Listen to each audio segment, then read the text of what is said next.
Imagine being 73 years old. You've raised 2 children, loved for grandchildren. You've worked hard your entire life. Then one day you find yourself standing in the pouring rain, your entire world reduced to 2 damp suitcases, because your own daughter, she just kicked you out. The porch light, that little beacon of home, it was already off. Kurt, my son-in-law, must have flicked the switch when he slammed the door shut behind me. It wasn't actually cold outside, but a chill, icy and sharp, cut right through me. It wasn't the weather. It was the sheer, suffocating weight of what had just happened. 73 years old. 2 children I'd poured my soul into. 4 grandchildren I adored. A pension I'd meticulously saved for. Never once late. And yet here I was. Stranded. Standing outside my own daughter's house. In the drizzling rain. My entire life's possessions crammed into just 2 suitcases. Can you believe it? It all started with a single sentence. A phrase I never in my wildest dreams expected to hear. Not even from him. "We're short on rent, Helen," he'd said, eyes glued to the TV. "You live here. Time to start paying up. Or you can leave." It wasn't a question. It wasn't even a request. It was an ultimatum. And it wasn't my daughter Janine who said it. No. It was Kurt, her husband of 8 years.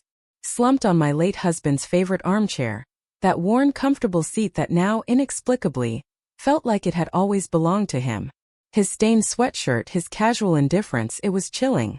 I didn't answer right away. For a split second I actually thought he was joking. Maybe I'd misheard him?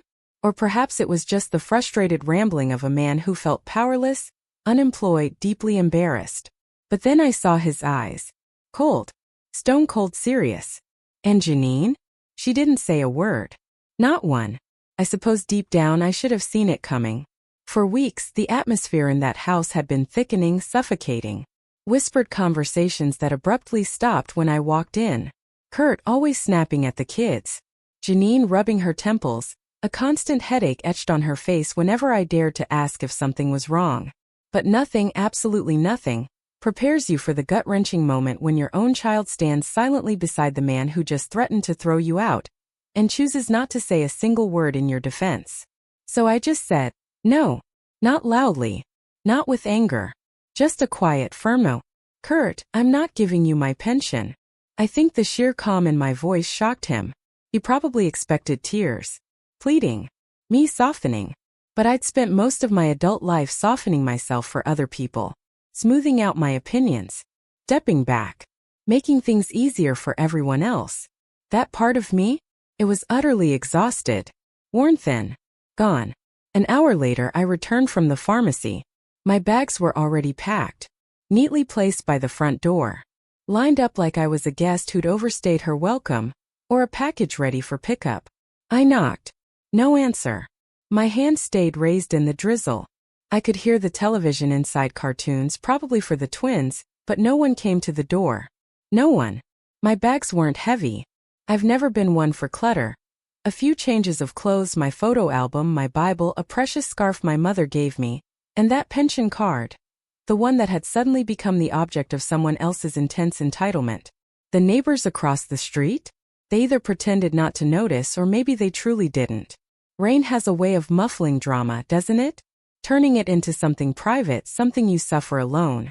Slowly, painstakingly, I dragged those bags down the steps one at a time. Loaded them into the trunk of my car. My car. Still in my name. Paid for in cash 6 years ago. One of the few things that hadn't been swallowed up and rebranded as ours over the last year. I sat behind the wheel for a long, long time. Engine off. Not because I didn't know where to go. I did. My friend Ruthie, bless her, she told me years ago, "Helen, if things ever go sideways, you come to me. No questions, no judgments. But even with a plan, a lifeline, you still have to just sit there. Let the moment catch up. Let it settle on your shoulders like a shroud. Let it sting." I remember staring at the windshield wipers, watching the rain bead and streak. I thought of the casserole I'd left in their fridge. The twins' drawing still taped to their door. I thought of Janine, a little girl, climbing into my bed after a nightmare, whispering, "Don't tell Daddy I cried." The echoes of a different life. Then I started the car. By the time I reached Ruthie's, the rain had softened to a mist. Only 15 minutes away, but I took the long route.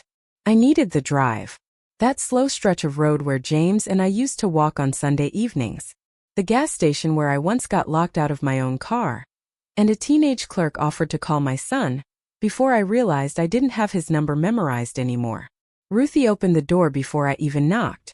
She'd seen my headlights, took one look at my drenched self and just said, "So it's happened."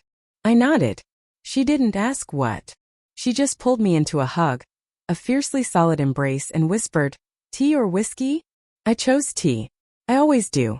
That night, wrapped in a blanket in her warm kitchen, the scent of peppermint lingering in the air, I finally let myself feel it all. The raw, gut-punching betrayal. The crushing loneliness. But also something else. A strange, steady flame of absolute clarity. For the first time in what felt like forever, I saw the truth. Not the pretty, convenient version I'd been so desperately trying to convince myself of, but the plain, sharp-edged, undeniable truth. Janine didn't defend me. Kurt felt entitled to my money. And I had been living like a perpetual guest in my own life. That night something shifted inside me. Not with a sudden violent jolt but like a hinge. Slow, irreversible. A door closing. And another somewhere far away creaking open. Grief, it doesn't always arrive with a scream. Sometimes it comes in quiet, methodical waves. Like folding laundry you no longer need. Sorting through drawers filled with someone else's toothpaste. Noticing the profound silence in a room where children once laughed. That's how it was when James died. A Tuesday morning just before breakfast. His heart stopped. Just like that. 1 minute he was at the table reading the sports page. The next he wasn't. I remember the gentle clinking of the spoon in his coffee mug. His hand twitched once, a tiny, almost imperceptible tremor. As if his body couldn't quite accept what was happening. And the sound I made, not a cry, not a scream. More like a long drawn-out exhale that simply refused to end. I was 59. We'd been married for 38 years. 2 kids, 1 mortgage, a modest pension, 1,000 tiny inside jokes no one else understood. A whole quiet life. Janine was already married the first time. Her divorce happened quickly. Without much fanfare.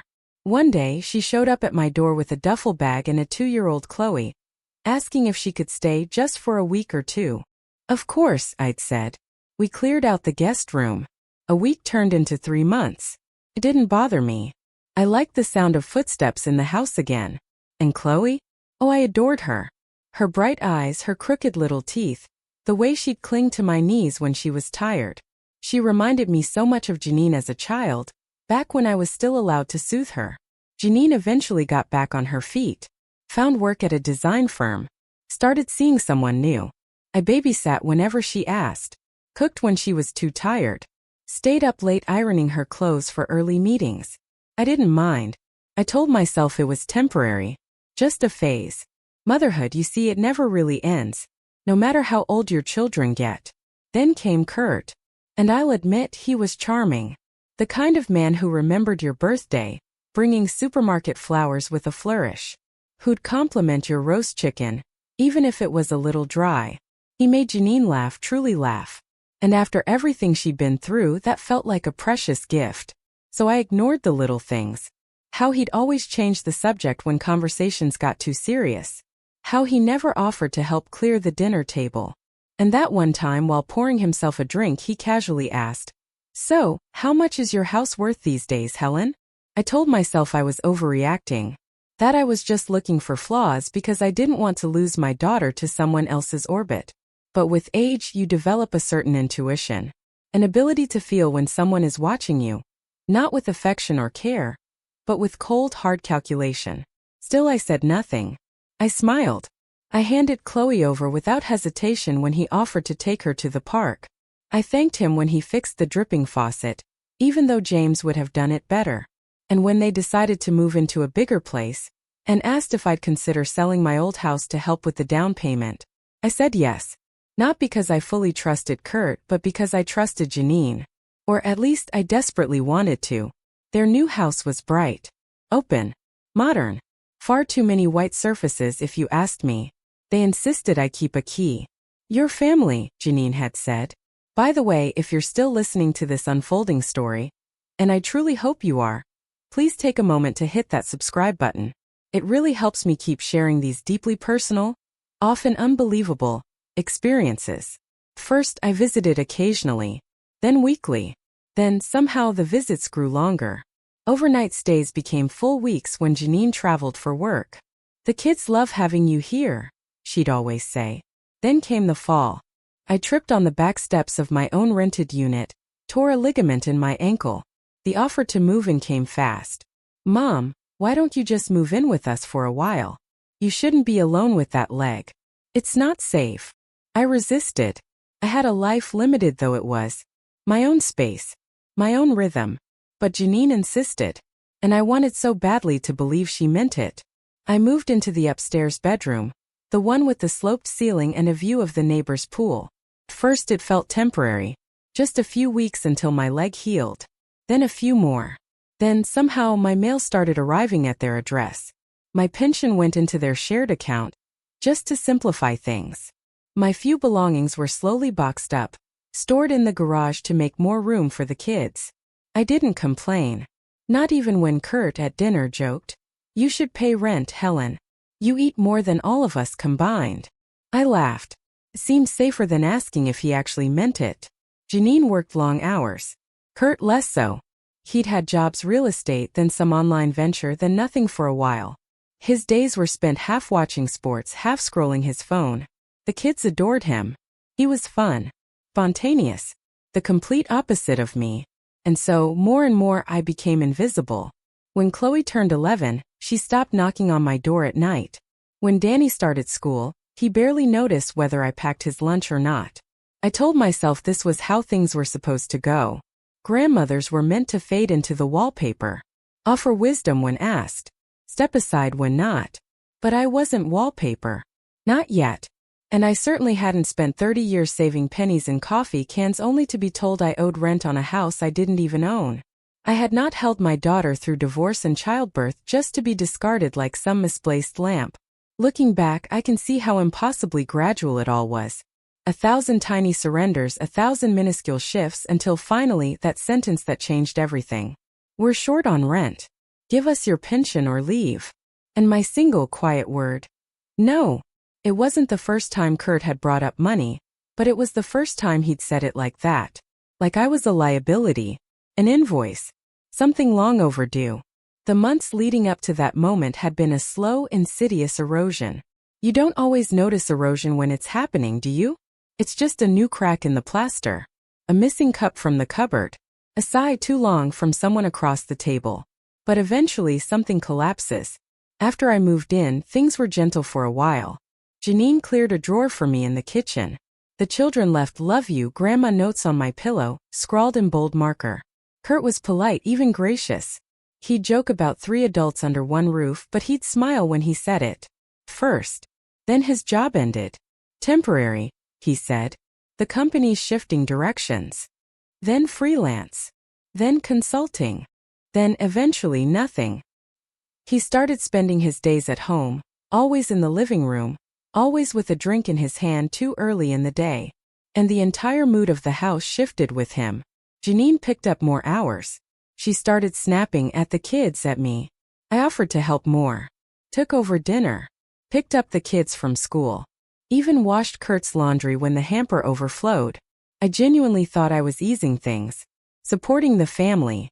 But that's the thing about support, isn't it? When it becomes invisible, it stops being valued. I started noticing how Kurt looked at me when I walked into a room.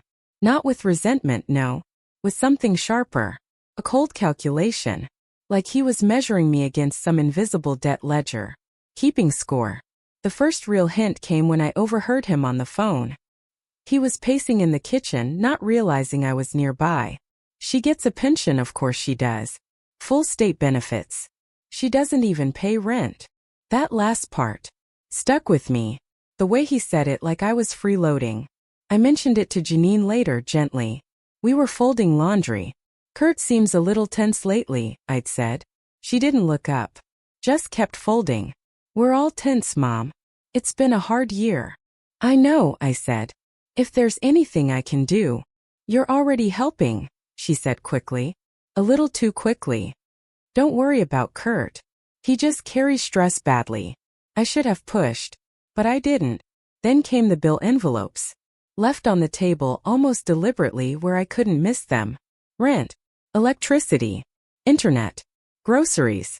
They weren't addressed to me, but they were placed like silent invitations. One evening, Kurt sat beside me on the porch, a beer in his hand. Dusk was settling. The kids were inside. Janine was working late. He didn't look at me when he spoke. You ever think about what it costs to run this place? I didn't answer right away. I mean, he went on, you're here all the time. Using water, electricity, internet. It adds up. I cook. I clean. I watch the kids, I said carefully. Sure, he nodded. But that's not rent. And there it was. I told Janine the next morning. Her reaction was quiet. Too quiet. He's under pressure, she said. He's worried about money. We both are. I understand, I said. But I don't owe rent. I'm your mother, not a tenant. Her face didn't change. But she didn't defend me. Not really. After that, it escalated. Suddenly, the thermostat became an issue. Helen, it's not your place to set it to 75. It's expensive. The groceries I bought were unnecessary. The milk I drank was for the kids. I even noticed my pension card missing from my wallet once, only to find it later in the kitchen drawer. No one knew how it got there. One morning, Janine left a spreadsheet on the counter. Just so you understand what we're dealing with, she said. It detailed their monthly expenses. Rent, utilities, food, insurance. And then a line item. Helen contribution, TBD. To be determined. It was crystal clear what they wanted. Still, I didn't confront them.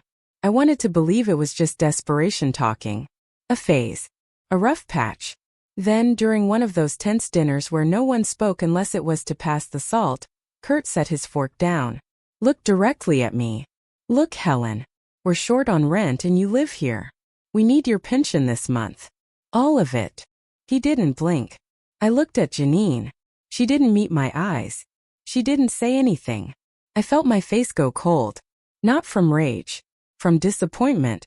A kind of grief deeper than anger. I'm sorry, I said slowly. But no. That was the last real conversation we had. The next morning things were colder. Tighter. Janine barely spoke. Kurt slammed drawers. The kids were sent upstairs faster than usual. And that afternoon when I returned from picking up a prescription, my bags were packed. Sitting right by the front door. 2 suitcases. My umbrella. My folded cane. That upstairs bedroom, with the sloped ceiling and view of the neighbor's pool, it had been Chloe's once. Before she outgrew the unicorn wallpaper and moved downstairs. When I moved in, I tried to make it mine. I put out a few framed photos. Brought my own pillow. Hung the knitted blanket I'd made after James passed. The one with the uneven corners because I'd cried through half of it. But it never stopped feeling like borrowed space. The kind of room someone offers, insisting, stay as long as you need. But always with a silent expiration date. When I first arrived after that fall that fractured my ankle, they were generous. Janine cleared a shelf, made space in the closet, even brought me a little nightstand lamp. Kurt, he carried my suitcase upstairs. Joked, don't worry, Helen. We'll let you out when your sentence is over. I laughed, even though the comment stung more than I let on. It's temporary, they'd said. Just until you heal. We're a family, Janine reminded me. Families take care of each other. I believed her. God, I wanted to believe her. First, I tried to stay out of the way. I'd cook breakfast before anyone else was up. I'd tidy the living room, fold laundry no one asked me to fold. I walked Chloe to the bus stop. Bandaged Danny's scraped knee. Made dinners. No one asked me to, not in so many words. But sometimes the silence of appreciation can be its own kind of expectation. Then one morning, I came downstairs to find Kurt already in the kitchen. His expression sharp. Hey, Helen, he said, not even looking up from his phone. Would you mind picking up the kids today? Janine's stuck at work and I've got stuff. He didn't say please. He didn't ask if I had plans. He just assumed I was available. As if my life was a blank calendar waiting for other people to scribble on. I agreed. Of course I did. And I kept agreeing. Trips to the grocery store. Dry cleaning pickups. Last-minute babysitting.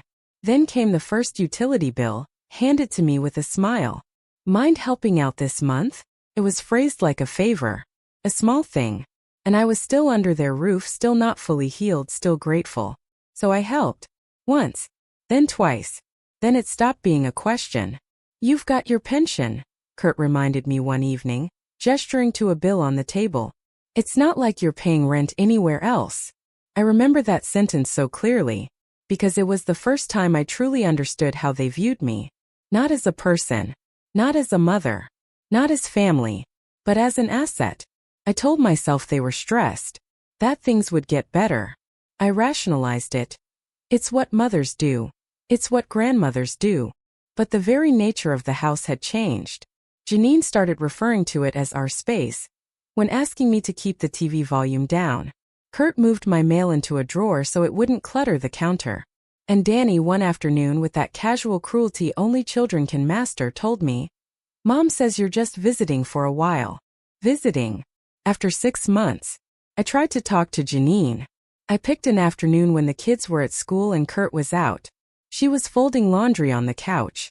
I stood nearby, hands nervously clasped. I was thinking, I began. Maybe I should look for a place of my own again. It's been a while. She paused mid-fold. Didn't look at me. You don't need to do that, she said flatly. We're fine. It's just things are tight. I know, I said softly. That's why I wanted to. Mom, it's not about space, she interrupted. But if you do want to help more, with groceries or bills, I mean, we wouldn't say no. It wasn't a conversation. It was a directive. From then on, the tension settled deep into the walls. Conversations were shorter. The kitchen wasn't mine anymore. My tea bags disappeared. Kurt took to calling me roomie, with a smirk that made my skin crawl. And my pension, that small, reliable check, became the elephant in every room. I started catching glances between them when I opened my wallet. Kurt hovering when I checked my bank balance online. One afternoon, I came back from the pharmacy to find Janine at my desk upstairs, looking through my papers. I was just tidying, she said, not even trying to hide the file labeled retirement. I said nothing, just nodded and sat down. Something in me had begun to calcify. A stiffness in my chest. A growing awareness. This wasn't about care. This was about control. And soon I knew they'd stop pretending. The next shift was subtle, like most betrayals are. It wasn't one big event. It was 100 small ones, each one chipping away at the very foundation of what we used to call family. It began with the groceries. One morning I opened the fridge to find a sticky note on the milk carton. For the kids, Janine's neat handwriting. Next to it, a separate container of cheap yogurt, no label. Message received. I didn't mention it. I just started shopping separately. Bought my own milk, my own bread, my own tea. Kept them in a canvas bag in the bottom drawer of the fridge. I felt foolish doing it. Like a roommate in a student dorm. Not a grandmother who had raised 2 children and buried a husband. But it kept the peace. Then the kids started parroting things they'd overheard. Danny, 7, blunt as a shovel. Mom says it's rude to use other people's things if you don't help pay. Chloe, a bit older, a bit more cautious. Kurt said you used to have money, but now you're just staying here for free. Each time I heard something like that, a tiny jolt of shame. Not because they were right, but because I hadn't stopped it sooner. The final straw with the groceries came when I found my name added to the supermarket rewards account. Kurt handed me the receipt one evening. You bought stuff, right? Might as well earn points together.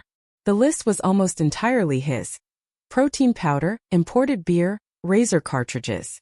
My section totaled $11. The rest, $87, went on his tab. Just Venmo me, he said, tapping the receipt. I don't use Venmo, I answered. He laughed. Of course you don't. That night I lay in bed, staring at the shadows on the ceiling. Early summer. The fan hummed faintly. I felt a kind of anger I hadn't felt in years. Not hot, not explosive. Cold. Settled. Heavy. It sat behind my ribs like a stone. The next morning, Kurt announced he was applying for a business grant. Something about custom furniture design. He wanted seed money. An investor. You could help, he said over breakfast, as if it were the most natural thing in the world. I could, I replied, not committing. We've helped you. he added, looking over his coffee mug. Now maybe you can help us get on our feet. Janine said nothing. She just hummed, spreading peanut butter on toast for Danny, as if she wasn't hearing a thing. I changed the subject. Later I heard them arguing in their room. She's sitting on money. She won't even consider helping. She's my mother, Kurt. You don't get to order her around. No, but I get to ask why the hell she's living in our house rent-free while we're drowning in bills. The door slammed before I could hear the rest. That evening Janine came into my room. She didn't sit down. Just stood by the door, arms crossed, backlit by the hallway. Mom, she said. I know it's been a tough time for all of us, but you do know we're struggling. I do, I said. And it's hard, she continued, when someone in the house has income and isn't contributing. I looked at her for a long moment. I've been buying groceries, I said. Cooking, cleaning, watching the kids, picking them up, dropping them off, folding your laundry, mending their clothes, sitting with them when they're sick. What part of that isn't contributing? She sighed. Not exasperated, just tired. Kurt's just trying to do something. Something for our future.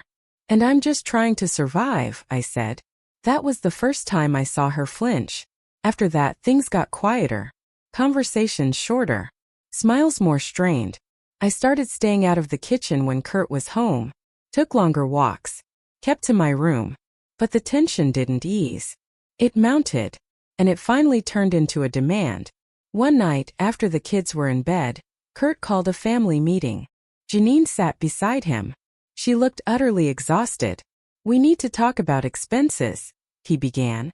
We're behind on rent. And Helen. He paused, choosing his words with mock care. You get money every month. Steady. More than we do. We think it's fair you start contributing more directly. To rent. I clarified. Yes, he said. To rent. I looked at Janine. She wouldn't meet my eyes. And in that moment I knew. They'd already discussed this. This wasn't a discussion. It was a preordained conclusion. Kurt leaned forward. We're short. We need your pension. All of it. Just for a couple of months. And if I say no? I asked quietly. His face didn't change. Then maybe this arrangement isn't working anymore. Janine still didn't speak. The silence stretched. Long, horrifying. I see, I said. And I went upstairs. Packed what I could into 2 suitcases. Left the rest. No one tried to stop me. I didn't sleep that night. Not really. I lay in bed fully dressed, hands folded on my stomach, my suitcase already zipped, waiting by the door. It wasn't fear, not exactly. It was the terrifying clarity of understanding something I had refused to see before. They were never going to stop asking. Kurt wasn't going to wake up and suddenly realize he'd crossed a line. And Janine? Janine wasn't going to sit beside me and whisper, Mom, I'm so sorry. I should have protected you. That apology wasn't coming. Not because they were monsters, but because to them this had become normal. The heat in the pot had been rising for months, and I, like a fool, had sat in the water, telling myself it was just a warm bath. I thought maybe, just maybe, they'd forget what they said last night. That it was a heat-of-the-moment thing. I even hoped for it quietly. Hoped Janine would knock on my door in the morning, say something soft like Kurt didn't mean it. That she'd look guilty. That she'd offer toast and tea like we used to do on weekends when Chloe was a baby, and the whole house still smelled like diapers and lotion. But no one knocked. I came downstairs around 8. The kids had already left for school. Kurt was on the couch, phone in hand, legs stretched out like a man on vacation. Janine stood at the kitchen sink, staring out the window, as if the sky had all the answers. Morning, I said. Kurt grunted. Janine didn't answer. I made myself tea. Sat at the small table in the corner of the kitchen. Waited. If they were going to repeat the ultimatum, I wanted to hear it in daylight. Kurt spoke first. So, he said, eyes still on his phone. So, I echoed. You going to help or not? He looked up then. The way you look at a bank teller who's taking too long. Not hostile, just impatient. I sipped my tea. No, I said. Janine turned from the window. Her eyes finally met mine. They were tired. And something else. Wounded, maybe. Or deeply embarrassed. Kurt sat up straighter. You serious? Yes. Why? He asked. As if the question itself was absurd. As if he truly couldn't fathom the idea of someone choosing not to hand over their entire income to support his failures. I've helped plenty, I said. For years. I paid for Chloe's daycare when you were between jobs. I bought the car you drive. I co-signed the lease on this house. And I've been here every single day since my fall, cooking, cleaning, watching your children. That's enough, he scoffed. You're acting like you're some saint. No, I said quietly. I'm acting like a person who knows the difference between help and exploitation. Janine stepped forward then, her voice low. Mom, please don't turn this into a fight. I looked at her. Really looked at her. Where were you last night? I asked. While your husband was telling me to give up my pension or get out? She swallowed. It wasn't like that. It was exactly like that. We stood there, all three of us, in a silence so thick I could hear the hum of the refrigerator and the steady ticking of the wall clock behind me. For a moment I thought Janine might cry. She didn't. Kurt stood up. If you're not contributing, you can't stay, he said. Simple as that. I nodded once. Then I'll go, I said. Tonight. He looked genuinely surprised. Janine's mouth opened slightly, but no words came out. I'll call Ruthie, I added. She has a spare room. And dignity. Don't be dramatic, Kurt sneered. No, I said. Don't be greedy. I walked back upstairs. Each step felt heavier than the last. But not from sorrow. From a profound sense of finality. Something inside me had finally closed. A door. A chapter. A season. I packed quietly. 2 suitcases. One for clothes, one for everything else. Toiletries, documents, my reading glasses, the pearl earrings James gave me on our 30th anniversary.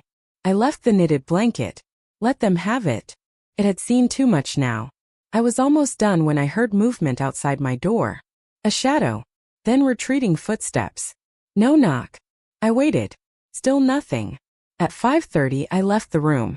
My suitcases were already by the front door. I'd moved them earlier, without a word. Neither Kurt nor Janine asked where I was going. They didn't say goodbye. But they did one thing. While I was out at the pharmacy picking up my blood pressure refill, they moved my bags outside. Onto the porch. It had started to rain. A light drizzle steady soaking the canvas. When I returned keys in hand, I saw them sitting there. Side by side. Wet. Waiting. I knocked. No one came. I rang the bell. Still nothing.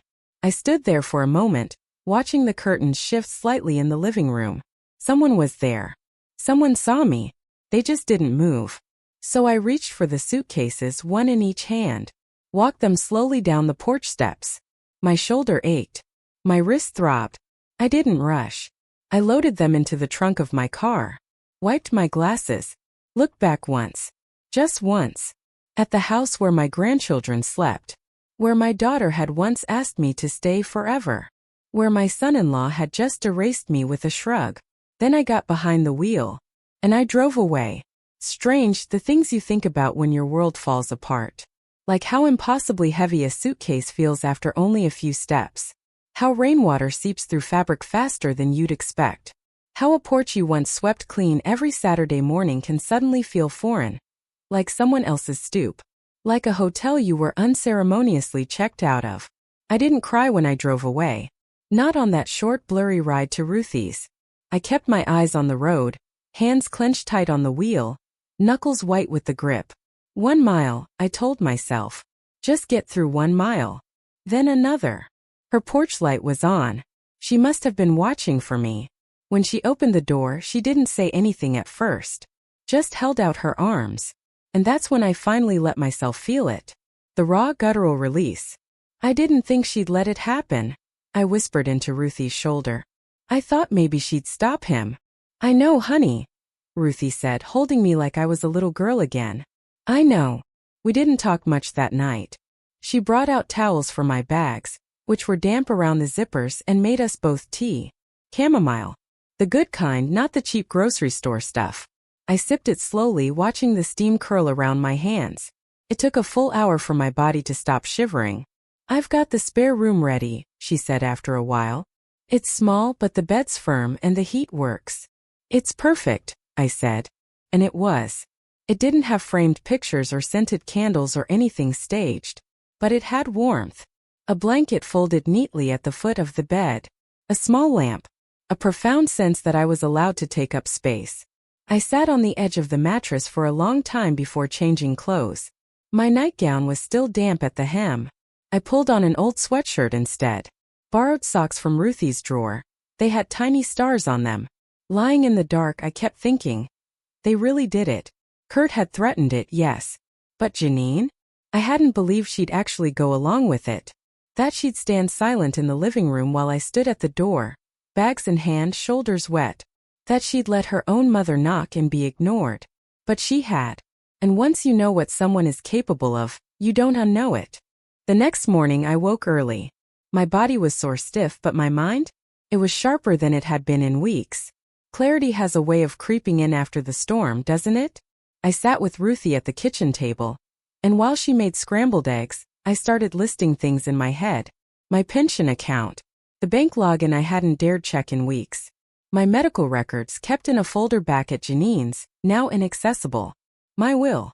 I need to get my paperwork in order, I said out loud. Ruthie just nodded, no questions asked. Whatever you need, Helen. I'll help. By noon we were at my bank. I sat down with a young man named Marcus, polite but visibly startled when I told him I wanted to change all account authorizations. Everything? He asked. Yes, I said. Everything. No one should have access but me. I'd forgotten how simple it could be to reclaim things. He walked me through the forms. I signed each one deliberately, reading every line. At the end he printed a new statement for me. Is there anything else you'd like to do today? He asked. Yes, I said. I want to start a trust account for my granddaughter. Not her parents. Just her. Chloe. 11 years old. Still sweet. Still soft-eyed. Still mine in the small ways that truly mattered. I want to set it up in a way that protects her, I added. Not something her parents can touch. Marcus nodded. We can do that.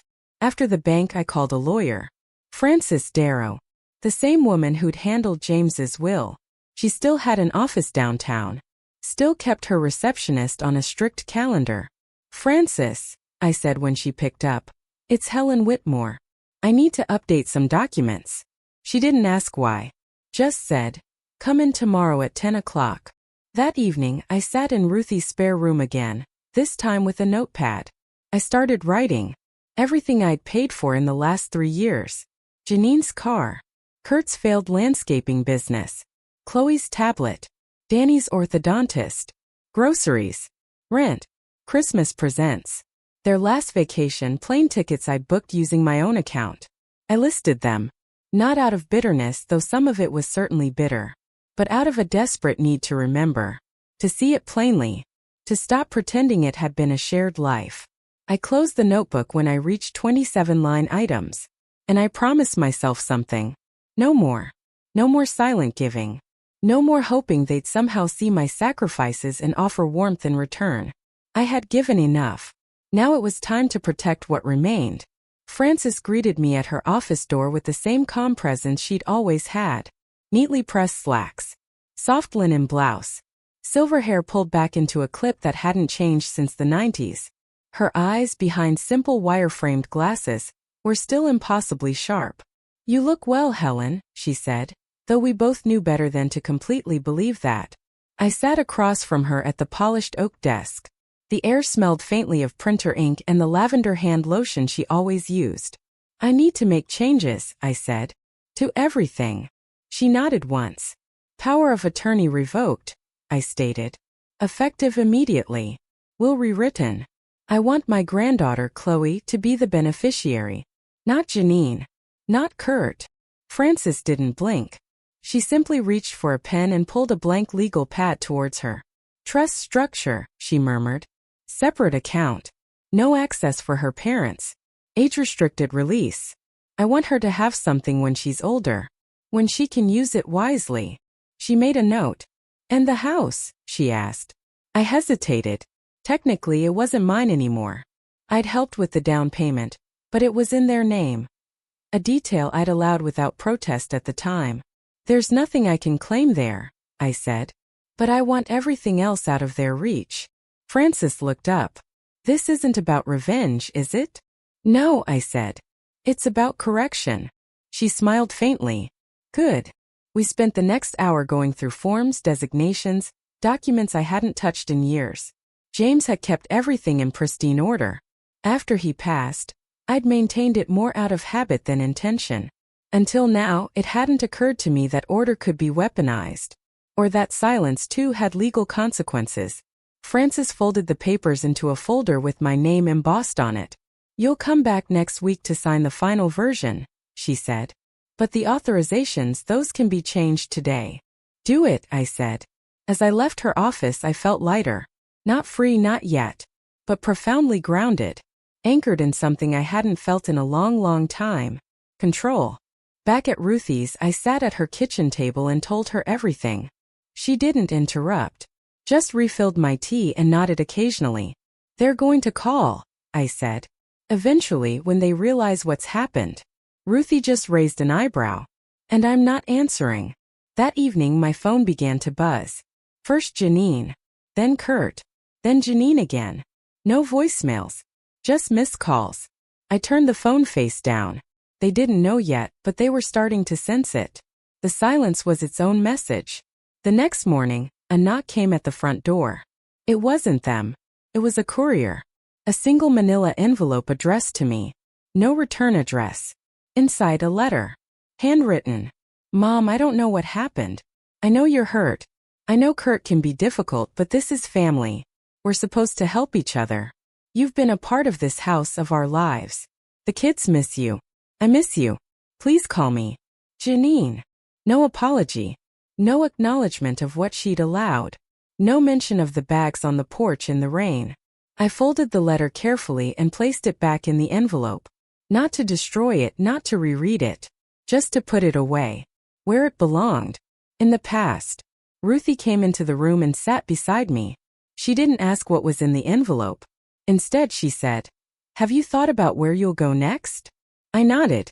"I want a place of my own," I said. "Small. Quiet. Mine. No more shared keys. No more slope-ceiling guest rooms. No more waiting for permission to simply exist."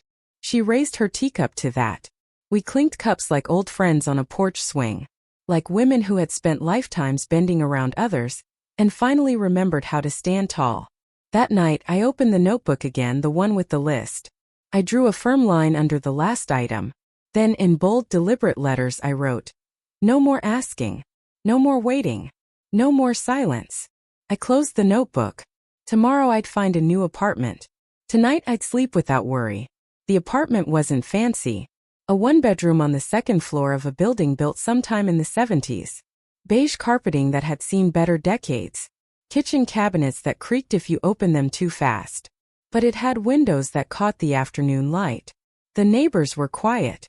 And there was no one waiting to tell me when I could or couldn't adjust the thermostat. It was mine. I signed the lease the same week Frances finalized the documents. The property manager, a kind woman named Letitia, gave me the keys and a folder full of rules. Then she leaned in almost conspiratorially. "If you want to hang wind chimes on the balcony, I won't say a word." I laughed. I hadn't laughed like that in weeks. The move was simple. I didn't have much. Just 2 suitcases. A few boxes of books Ruthie helped me pack. The notebook. My papers. And the framed photo of James and me at the Grand Canyon. One of the last vacations we ever took. He'd been wearing a floppy hat and a shirt I hated, but he looked so pleased with himself, smiling into the sun. I placed that photo on the windowsill in my new bedroom, then stood back and looked at it for a long while. "We did okay," I whispered. "You'd have liked this place. It's quiet. No one shouts. No one demands." The first night in my new place was odd. Not lonely exactly. I'd been far lonelier in a full house. But quiet. A quiet that let everything rise to the surface. I sat on the floor, still surrounded by half-unpacked boxes, and made tea on a borrowed kettle. Ruthie had offered to help me settle in, but I told her I needed to do this part alone. As the kettle hissed, I made a new list in my mind. Things I needed. Things I didn't want to ask for. Things I would buy slowly on my own time. Proper bed. a reading lamp, a dish rack, a set of towels that matched, a chair for the balcony. I slept on the floor that night on a folded blanket, and still woke with a clearer head than I'd had in months. The next day I went to the library, got a card with my new address, sat at a public computer and filled out change of address forms, noted what still needed forwarding, looked up second-hand furniture stores. At the first one I found a gently used armchair, the kind you sink into with arms worn smooth from someone else's elbows. It was sea green, faded and perfect. They delivered it the same day. I arranged it near the window, then sat down with a notebook in my lap. Not the one with the list of sacrifices. I'd stopped opening that one. This one was new. A fresh cover. A new beginning. I titled the first page, "What Comes Next?" And I began to write. I will have dinner when I want, not when someone else tells me. I will leave dishes in the sink overnight, and no one will scold me. I will buy strawberries even if they're not on sale. I will say no when I mean no. I will never explain again why my money belongs to me. Around noon the first message came in. "Janine. Mom, I heard from the bank. I don't understand why you're cutting us off. Can we talk?" I stared at the screen for a long time. Then I powered the phone off. I hadn't blocked her. I wasn't there yet. But I needed the silence. The next message didn't come from her. It came from Chloe. Simple. Honest. "Grandma, are you okay? Mom says you're mad. I miss you." My heart ached at that. Not from guilt, but because Chloe hadn't done anything wrong. She was a child, 11, but old enough to sense the tension. Old enough to notice when a voice goes silent in a home. Old enough to worry. I didn't respond immediately. I sat with her message like it was a fragile thing. Then I wrote back, "I'm okay, sweet pea. I needed a new place to rest. I'll call you soon." That was all. Just enough. That night I sat on my new balcony, in my new chair, and listened to the sounds of the building. A radio playing softly 2 floors down. Someone's dog barking once, then stopping. The hum of a life I didn't have to manage or fix. I sipped tea and watched the moon rise between the branches of an old oak tree across the street. No one was waiting for me. No one was watching. No one was demanding explanations. It wasn't freedom with fireworks. It was freedom in an exhale. And for now that was everything. Frances had everything ready when I arrived. The paperwork was neatly clipped into sections, each page tabbed with a colored sticker. I sat across from her once more, this time in clothes I'd chosen deliberately. Clean lines. Neutral colors. Nothing borrowed. Nothing apologetic. "You've had a productive week, Helen," she said with a soft smile. "I needed it," I replied. She walked me through each section. Revocation of power of attorney. Updated healthcare proxy. A fully restructured will. The new trust account for Chloe, with clear legal language protecting it from interference. "She'll get access at 25, Frances said, tapping the clause. "No earlier. And only she can claim it. No parental proxy. No loopholes." I nodded. Good. We moved on to the financial protections. My pension account, now secured with new passwords and authentication layers. My name alone on the lease. The utilities. The bank statements. "You've built a clean slate," Frances said, sliding the final signature page across the desk. I signed it without hesitation. And when it was done, I sat back and let the silence of it settle in. "That's it?" I asked. "That's it," she said. "No one can touch what's yours now." I wanted to cry, but I didn't. The relief wasn't loud. It was steady, like a locked door behind me finally sealing for good. Afterwards, I walked to the bakery down the street, bought myself a small cinnamon bun and a coffee I didn't have to share. Sat by the window and let the sugar melt on my tongue. I watched people pass. Young mothers pushing strollers. Men in shirt sleeves eating lunch on benches. A girl with pink headphones dancing as she walked. Life moving forward. Indifferent. Unaware that a woman inside was celebrating her first truly independent Thursday in decades. Back at the apartment, I began to fall into a new rhythm. Morning tea on the balcony. A walk around the block. Calls with Ruthie. Sometimes in silence, sometimes with the news on low volume while I knit. I hadn't picked up my needles since James died. But now my hands itched for the repetition. I started with something simple. A scarf. The yarn was soft, pale blue. I didn't know yet who it would be for. Maybe myself. Every few days a text from Janine. Can we please talk? We didn't mean to hurt you. Chloe's asking questions. I didn't answer. Not because I didn't care, but because I wasn't ready. Letting her back in without real change would undo everything I just fought for. Chloe wrote again. Hi, Grandma. Mom says you moved. I hope you're safe. I love you. That one I answered. I'm safe, sweetheart. I love you too. I'll call you soon. Promised. And I meant it. But I also meant to do it on my own terms. A week passed. Then two. On the 15th day in my new home, I went grocery shopping. Simple things. Bread. Eggs. Butter. My favorite marmalade. The clerk smiled when she handed me the receipt. I realized walking out that I'd made it through an entire shopping trip without thinking once about what Kurt would criticize, or what Janine would consider wasteful. In the parking lot, I saw a mother scolding a teenager. Not cruelly, just tiredly. I thought of Janine. Thought of the way she used to stand in my kitchen, barefoot, stirring pasta. Chloe on her hip. Danny under the table, drawing on the linoleum. She hadn't started this with cruelty. That came later. It began with stress. And I let that stress excuse the harm over and over again. But not anymore. That night I lit a candle. Sat at the table. Wrote a letter to Chloe. A real one on paper in my best cursive. Sweetheart, I've moved into a quiet little apartment where I can breathe and think and rest. It's not far, but it's very different. No shouting. No demands. Just me and my tea and some yarn that keeps tangling. I miss you. I'm proud of you. And I want you to know that being kind doesn't mean letting people hurt you. I'll call soon. And maybe one day you'll come visit. Not because you're told to, but because you want to. Love always, Grandma. I sealed the letter. Addressed it carefully. Then I placed it by the door. In the morning I'd mail it. And that would be enough. For now. On the third Sunday in my new place I made soup. Nothing fancy. Just carrots, potatoes, a little onion, some dill. The kind of thing James used to call survival food, with a wink, though he always asked for seconds. I cooked it slowly, letting the scent fill the kitchen, move through the little hallway, seep under the bedroom door like something warm returning. While it simmered, I put on an old record. The needle scratched softly. And then Etta James sang. Like she knew exactly what it meant to start over at 73. I didn't dance. Not quite. But I let myself sway a little as I folded the dish towel. My feet moved. That was enough. It wasn't just the soup or the music. It was the silence that held me. Not the hollow kind I'd lived with at Janine's house.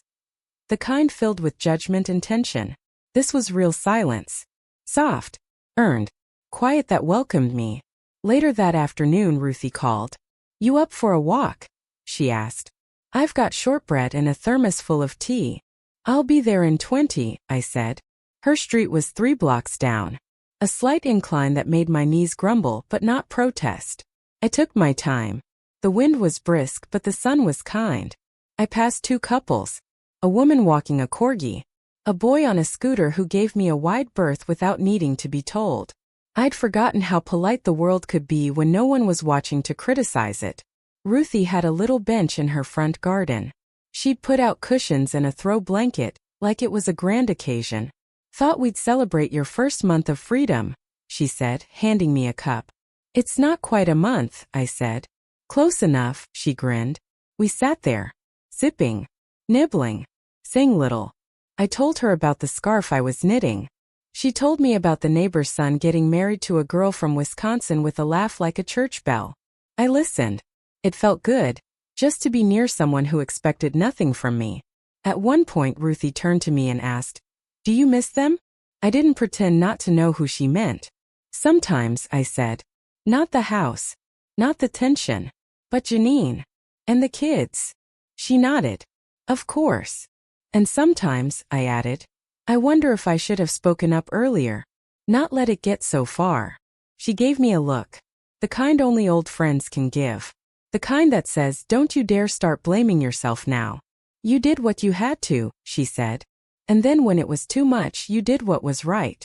I didn't reply. Just sipped my tea. Back home I found a package by my door. No return label. Just my name in Chloe's handwriting. Crooked, uneven, beautiful. Inside a drawing. It was a house small with a tree and a woman on the porch. She'd written Grandma's house at the top. There was a speech bubble coming from the window. Do you want tea? I held it for a long time. Then I placed it on the fridge with the only magnet I owned. A ceramic strawberry I'd bought at a church fundraiser years ago. It held the paper firmly. That night I didn't read. Didn't knit. I just sat in the armchair, the one by the window, and looked at the drawing. Let it sit with me. Let it be enough. Because sometimes enough isn't a big moment. Sometimes it's a little girl's drawing on a fridge in an apartment filled with peace. The call came on a Tuesday afternoon, just as I was setting a plate of toast beside my tea. I didn't recognize the number, but something deep inside me knew. I let it ring twice, then 3 times more before I picked up. Hello. There was a pause. Then his voice. Hi, Helen. Kurt. I hadn't heard his voice since that morning on the porch, when my suitcases were already wet, and he wouldn't open the door. I felt my shoulders stiffen, but my voice remained calm. What do you want? He cleared his throat. I just thought maybe we could talk. I waited. I know things got tense, he said. I wasn't at my best. I was under a lot of pressure. We both were. I see, I said. I just thought maybe we could fix things. I mean, Janine's been upset. Chloe too.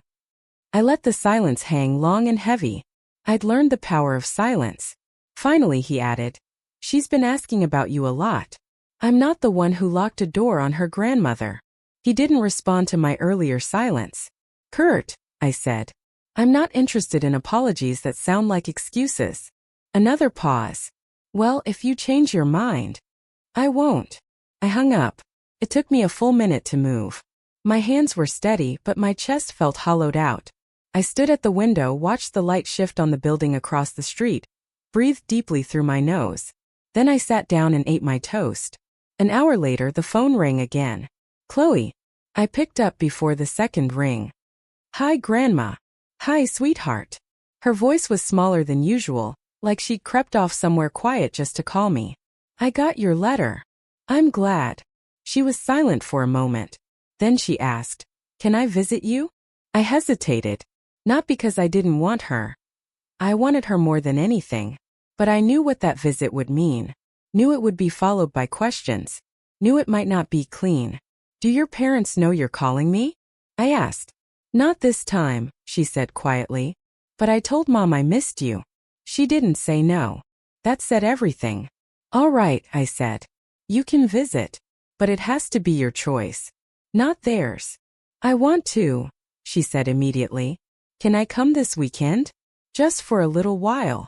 I smiled. The first real smile in days. Yes, I said. I'll make apple pie. The kind with the cinnamon crust. She laughed. Can I help roll the dough? Of course. We hung up a few minutes later. I sat in my chair, looking at the drawing on the fridge. Grandma's house. A tree. A cup of tea. That night I made a list. Fresh apples. Brown sugar. Whipping cream. Vanilla. A new apron for Chloe. Something with pockets. I went to bed early. Moonlight slipped in through the blinds. I slept with the window cracked open, even though the air was cool. I wanted the night to come in. Saturday would arrive soon. And this time the knock on the door would not be one I feared. It would be the sound of love. Arriving. By choice. The morning of Chloe's visit, I woke before the sun. Not from nerves. From something gentler. Anticipation. Maybe the kind that stirs you before the alarm, before the kettle whistles, before the city truly stirs. I changed the sheets in the spare corner where I'd set up a makeshift cot. Not much. Just a folded mattress, a soft blanket, and the extra pillow I'd bought 2 days earlier. It would do. It wasn't about the space. It was about her knowing she was welcome. I baked the crusts first too, just in case. The apartment smelled of cinnamon and butter by 9 a.m. I opened the window to let the scent stretch into the morning air. Letitia, the building manager, passed by on her way to the office, smiling up at me from the sidewalk. Someone's baking love, she called. I waved back. At 10:45, I heard footsteps on the stairs. Light ones. Then the knock. I opened the door. And there she was. Chloe, 11 and growing taller by the minute. Hair tucked behind one ear. Wearing a sweatshirt a little too big for her. Her backpack looked heavier than her frame. Behind her, Janine stood a few steps down, arms folded. Not coming closer. "Hi," Chloe said. I opened the door wide. "Come in, sweetheart." She stepped past me, glancing around quickly. "It's small," she said. "It is," I replied. "But it's mine." She smiled. Janine didn't come in. Just called, "I'll pick her up at 5. I nodded, then closed the door. We stood for a second just looking at each other.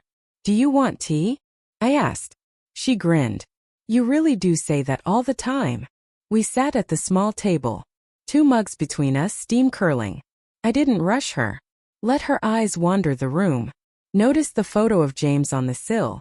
The fridge with her drawing still pinned by the strawberry magnet. The knitting basket under the window. "Did you really knit all that?" she asked, pointing to the half-finished scarf. I did. It's slower than it used to be. It's pretty. We talked about school. About how Danny had taken her spot on the couch. About how the dog next door barked every morning at 6. She told me she hated math this year, but liked her teacher's earrings. Then she grew quiet. "Mom's sad a lot," she said. "Since you left." I nodded. "She says you just walked out." I took a deep breath. "I didn't walk out, sweet pea. I was pushed out. Gently, perhaps. But pushed." She nodded slowly. "I kind of thought that." I reached for her hand across the table. She let me hold it. "You don't have to take sides," I said. "You just have to know that no one gets to treat people like things. Not even family." She blinked. "That's what it felt like. Like they were using you." I squeezed her fingers. "That's why I left." After a moment she whispered, "I'm glad you did." I stood then and walked to the counter. "Now," I said, "let's make pie." She rolled the dough with careful hands, tongue poking out between her teeth, the way Janine used to do when she was little. She sliced apples without fear, mixed sugar and spice with a precision that surprised me. When we placed the pie in the oven, she flopped into the chair dramatically. "Baking is hard," she declared. "Only the first 100 times." We ate lunch on the balcony. Sandwiches, a few grapes, and 2 slices of the still warm pie. She said it was better than the store kind. I didn't argue. At 4:45, her phone buzzed. "Mom's outside," she said. She stood slowly, reluctantly. At the door she turned back and hugged me tightly. "I want to come again," she said into my sweater. "You always can." As she walked down the stairs she turned one last time and waved. I waved back. When the door closed, the quiet returned. But this time it was the good kind. The kind that meant something had been healed. If only a little. A week passed after Chloe's visit. Then another.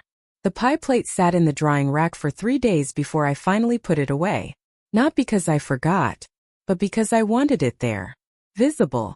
A quiet reminder that something sweet had happened, that it could happen again. The apartment settled back into its quiet rhythm. Morning tea. Reading by the window. A new knitting project, this time a blanket, pale green and slow-going. I'd chosen the color without thinking. It wasn't until the second skein that I realized it matched the sweater Chloe had worn the day she visited. Her texts came every few days now. Short ones. "Math test B+. Grandma magic. Mom says hi." I told her to write it herself. "Can I come back next Saturday?" I always answered. Always yes. Then on a Thursday afternoon the letter came. No envelope. Just a folded sheet of paper, slid under my door while I was out shopping. I found it when I came in, groceries still in hand, the paper half-shadowed on the floor, like it didn't want to be seen. I recognized the handwriting before I even touched it. Janine. I sat at the table before unfolding it. "Métis. Let it steep too long." I wanted to be ready. It wasn't long. Not overly emotional. But it was something. "Mom.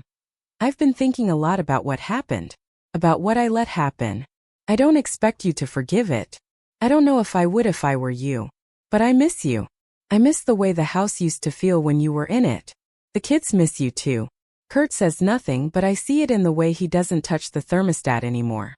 Chloe came home glowing after her visit. She keeps the pie recipe in her school binder. I know I didn't stop things when I should have. I know I stood by. I don't know how to fix that, but I wanted you to know I see it now. Janine. I read it once. Then again. The letter didn't ask for anything. No requests. No invitations. Just a statement. A beginning. I folded it carefully and placed it next to Chloe's drawing on the fridge.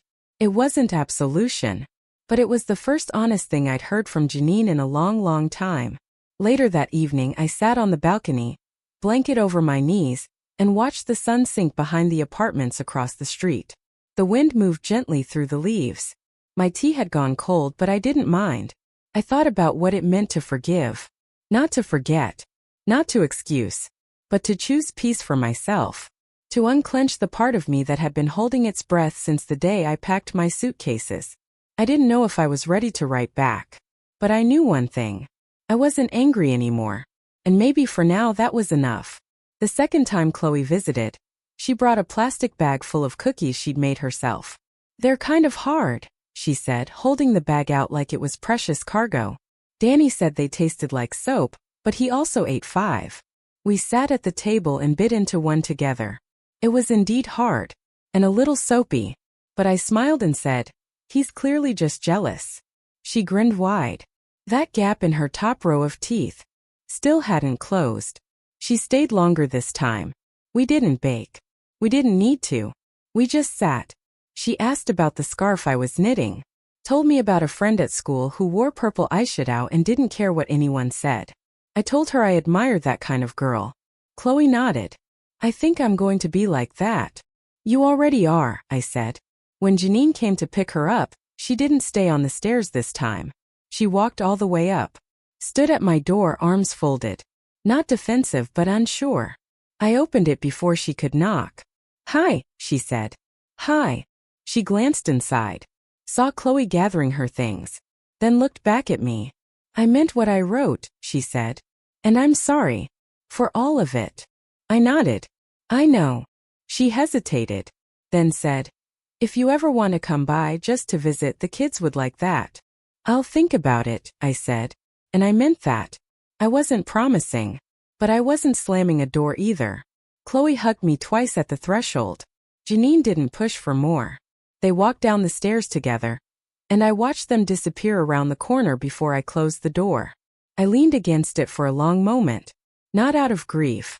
Out of calm. That night I pulled out my old notebook. The one with the long list of things I'd done for them. I read each line slowly. The payments. The favors. The meals. The nights. The silence. And then I tore the page out. Folded it in half. Then again. Then once more, until it was small enough to hold in my palm. I stood over the trash bin, dropped it in, and watched it settle on top of an eggshell and a used tea bag. Gone. Later I sat at the table and wrote a new page. Not a list. Just one line. I am still here and I have enough. Because I did. I wasn't rich. My knees ached on damp mornings. I lived above a laundromat that rattled every Thursday afternoon. But I had a place of my own. I had Ruthie. I had a granddaughter who knew I deserved more. I had a name that no one could speak with pity anymore. And I had quiet. Not emptiness. Not exile. Just quiet. To anyone listening to this, if you've ever been asked to shrink yourself for someone else's comfort, I want to tell you something. You don't owe them your silence. You don't owe them your pension. You don't owe them a seat at a table where they never served you a plate. Stand up. Even if it's slow. Even if your hands shake. Even if it's raining and your bags are wet. Stand up. Because the first step away from being used is the first step toward being free. And freedom, I've learned, doesn't always look like a revolution. Sometimes it looks like a cup of tea on your own balcony. A warm pie cooling on a borrowed rack. A little girl knocking on your door not because she has to, but because she wants to. Sometimes freedom just looks like you, just being. And that, at long last, is enough for me. What about you? Have you ever had to choose yourself over someone you loved, and what did that choice cost you?